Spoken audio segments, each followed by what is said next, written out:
I got a wolf on my forearm and I got a lone wolf. Female wolves, I guess, they leave their packs, go out and live in solitude until they kind of form one of their own, and they do tend to be stronger and fiercer than other wolves that will just stay with family for their whole time. I'm Phoebe Monahan and this is the story of my ink. When I left my family and friends and I ended up joining the army and travelling around, and that helped me to grow as a person, and I've met a lot of good people along the way, including my partner, which I wouldn't have had I just stayed at home and not gone out on my own. On my thigh, I've got a lion/cross girl, and that just symbolises strength, courage and leadership, which are some key values that I want to live by and bring out in my work life and out on the footy field, and yeah, just having that's a nice little reminder.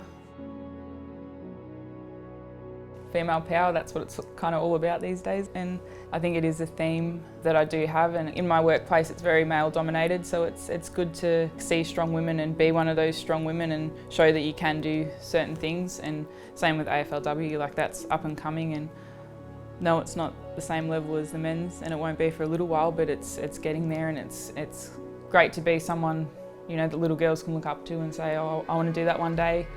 Knowing that they can do that one day is really great, and I love being a part of that. With AFLW, I guess it was a little bit sink or swim. Like, I felt confident and I believed I was good enough to play in that league, and I am.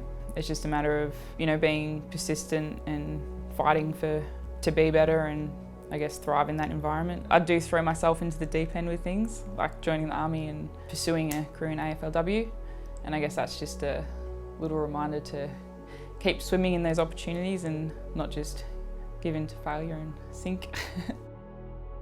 I think all tattoos hurt.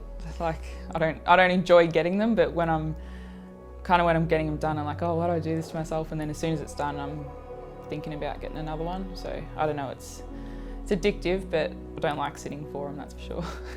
My love for tattoos probably started through a love of drawing, and that was from my nanny Jan, who I'd spent a lot of time with growing up. She was an artist herself, so I was very close with her. She was just very easy to get along with, and we just had a lot in common, and I guess that's just kind of carried over. She's no longer with us anymore, she passed away just recently, but yeah, I've got good memories of Nan and always will, and I don't have any tattoos of Nan at the moment, but I do want to get one of her art pieces done on me. She wasn't a huge fan of tattoos, and I did, before she passed away, I did start to have a couple, but she didn't hate them, she just, you know, called it graffiti and said, you know, sure, I think you've got enough now, but I do hope she would have liked some of the recent ones I've got.